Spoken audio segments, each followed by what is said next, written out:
एक बड़ी खबर सामने आ रही है। आपको बता दें, सुप्रीम कोर्ट का बड़ा फैसला सामने आया है। सुप्रीम कोर्ट ने बिल्डर और बैंकर गठजोड़ को लेकर एक बड़ा फैसला सुनाया है। क्या है पूरा मामला, इसकी ज्यादा जानकारी देंगे editor in chief Neeraj Sharma. Neeraj Sharma, ये घर खरीदारों के लिए कितनी बड़ी राहत की खबर है। लंबे समय से बैंक और बिल्डर के गठजोड़ की वजह से घर खरीदारों को काफी परेशानियों का सामना करना पड़ रहा था। उसी के साथ सीबीआई भी जांच चल रही है।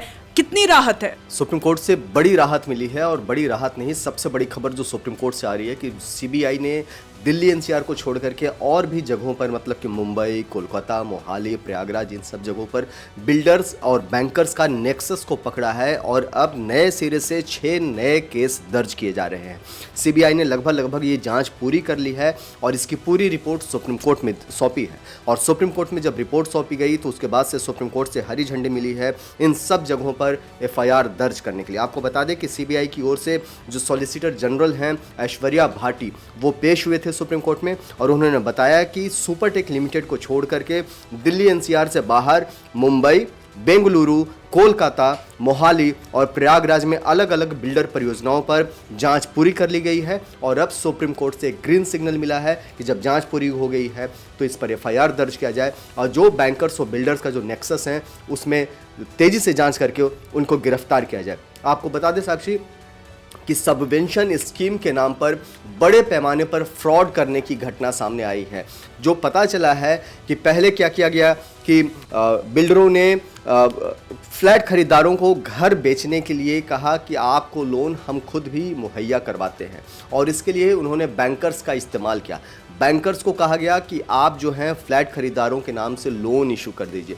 जब लोन इशू कर दिया गया, पहले बिल्डरों ने इस बात के बारे में कहा कि उसकी जो ईएमआई होगी वो बिल्डर्स पे करेगा, लेकिन धीरे धीरे बिल्डर्स इसमें से हटते चले गए और ईएमआई का पूरा जो प्रेशर है वो फ्लैट खरीदारों पर आ गया।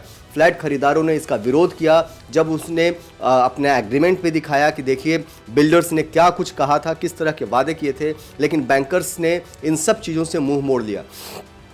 बाद में करीब 1200 फ्लैट खरीदार जो हैं, जिनमें सुपरटेक के करीब 800 फ्लैट खरीदार हैं, वो बैंक जाते हैं, लोगों से सुप्रीम कोर्ट का रुख करते हैं और अपील करते हैं इसके खिलाफ। इन्हीं फ्लैट खरीदारों की अपील पर सुप्रीम कोर्ट बड़ा फैसला मार्च के महीने में देता है और बताता है कि किस तरीके से वहाँ बड़ा हेरफेर की कोशिश की गई है और इसके सीबीआई जांच के आदेश दिए गए।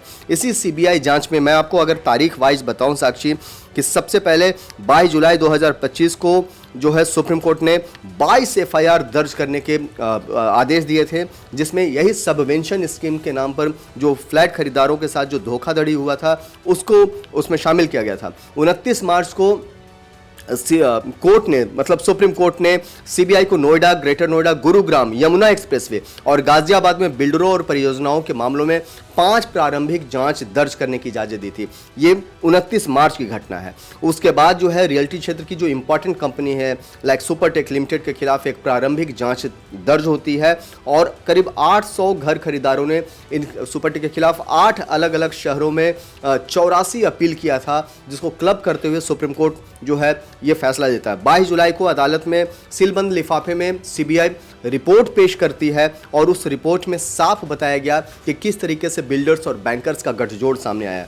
29 अप्रैल को सुप्रीम कोर्ट ने सीबीआई को सुपरटेक लिमिटेड समेत एनसीआर के बिल्डरों के खिलाफ 7 एफआईआर दर्ज करने की आदेश देती है और घर खरीदारों को ठगने के लिए जो विकास प्राधिकरण है like Noida authority, greater Noida authority, Yamuna प्राधिकरण, बैंक्स और बिल्डरों की मिलीभगत पर नाराजगी जताती है और एफआईआर दर्ज करने की आदेश देते हैं। जो जानकारी सामने आ रही है कि अब ये इसकी जो जांच की जो आंच है वो केवल दिल्ली एनसीआर तक अब सीमित नहीं है, ये दिल्ली एनसीआर से बढ़कर के प्रयागराज तक पहुंच गया है, मोहाली पहुंच गया है, बेंगलुरु पहुंच गया है।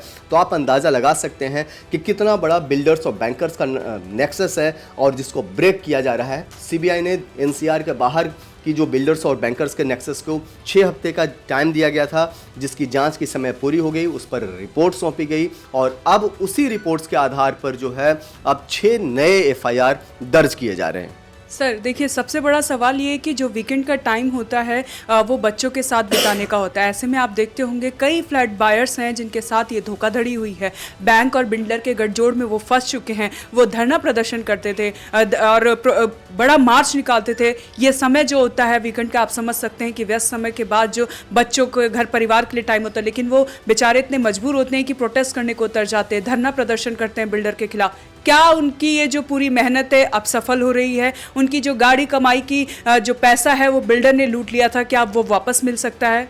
देखिए, अभी ये कहना थोड़ी जल्दबाजी होगी कि क्या उनकी मेहनत सफल होने वाला है, क्योंकि उन्होंने जो फ्लैट के लिए जो पैसा दिया था, बेसिकली वो घर खरीदने के लिए पैसा दिया था, कोर्ट कचहरी में लड़ने के लिए पैसा नहीं दिया था। इस बात को समझना ज़रूरी होगा। हाँ, लेकिन एक बात कहा जा सकता है कि एक आंशिक फ़ायदा उनको ज़रूर मिल रहा है कि जो बेलगाम बिल्डर्स थे उन पर लगाम कसा जा रहा है। ये बहुत ज़रूरी है। सुप्रीम कोर्ट डायरेक्ट इंटरवेंशन कर रही है, डायरेक्ट जांच कर रही है, सीबीआई को जांच के आदेश दिए गए हैं। ये बड़ा फ़ायदा हो रहा है।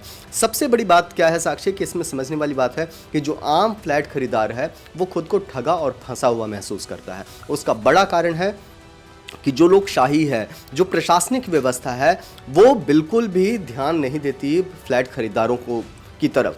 फ्लैट खरीदार अपनी जीवन भर की गाढ़ी कमाई से घर खरीदने की कोशिश करते हैं, बहुत मोटा पैसा बिल्डर्स को दे चुके होते हैं और उसके बाद भी कभी रजिस्ट्री की लड़ाई, कभी फ्लैट पोजीशंस की लड़ाई, वो लड़ाई अनवरत जारी रहती है। और ये केवल नोएडा, ग्रेटर नोएडा की बात नहीं है। आपको बताया कि सबवेंशन स्कीम के नाम पर मुंबई, बेंगलुरु, मोहाली, प्रयागराज, इस तरह अलग गुरुग्राम, इस तरीके से अलग अलग शहरों में और जगहों पर जहाँ जहाँ बिल्डर फलीभूत हुआ, वहाँ इस तरह के नेक्सस देखने को मिले हैं। सबसे बड़ा सवाल यही है कि जब सबवेंशन स्कीम के नाम पर बिल्डरों ने इस बात का कमिटमेंट किया कि ईएमआई का पैसा वो देंगे, तो फिर फ्लैट खरीदारों से उसकी उगाही बैंकर्स क्यों और किस आधार पर कर रहे हैं? ये सबसे बड़ा फैसला है और इसका जवाब बड़े बड़े बैंकर्स के पास नहीं है। हमारे पास एक डेटा है साक्षी, जिसमें मैं आपको बताऊं कि 1998 के बाद से करीब 5,157 करोड़ रुपया जो है केवल अकेले एक सुपरटेक बिल्डर ने एज ए लोन लिया है सबवेंशन के नाम पर। अब आप समझ सकते हैं कि 5,000 लगभग 5100 करोड़ से भी ज़्यादा का जो अमाउंट है, ये पैसे कहाँ जा रहे हैं, किसके पास जा रहे हैं, ये समझना बहुत ज़रूरी है। और क्यों इतना बड़ा लोन लेने के बाद भी प्रोजेक्ट कंप्लीट नहीं होता सुपरटेक का, ये सवाल है। सवाल सुपरटेक के मैनेजमेंट से है, आर.के. अरोड़ा से है, और सवाल उस सिस्टम से भी है जिसकी जिम्मेदारी है इस पूरी व्यवस्था को जांचने की। वो सिस्टम कहां सोया हुआ है? ये सवाल उतने ही बड़े हैं और अभी भी बने हुए हैं, क्योंकि सुपरटेक जो है वो इंसॉल्वेंसी प्रक्रिया से गुजर रहा है और इतनी बड़ी प्रक्रिया से गुजरने के बाद भी बिल्डर सुपरटेक के पास इसका कोई जवाब नहीं है। सीबीआई की जांच जारी है, लेकिन फिर भी जांच पर जो आम फ्लैट खरीदार हैं उनको जांच से बहुत कुछ विशेष नहीं मिलने वाला है। उनको तो बस उनके सपनों का घर चाहिए, जो अब तक उनको नहीं मिला है। जी सर, बहुत बहुत धन्यवाद आपका। तो ये बड़ी खबर आपको बता दें, सुप्रीम कोर्ट ने सीबीआई जांच जो पूरी हो गई थी, उसको जो रिपोर्ट सामने आई है उसको लेकर सुनवाई करी और बड़ा फैसला सुनाया है कि बैंकर और बिल्डर का जो गठजोड़ है उसको तोड़ा जाए और इसकी पूरी तरह से जांच की जाए। क्या इस पर खबर पर जो भी अपडेट आएगा हम आप तक पहुंचाएंगे। आप बने रहें हमारे साथ और देखते रहें one nation one group news.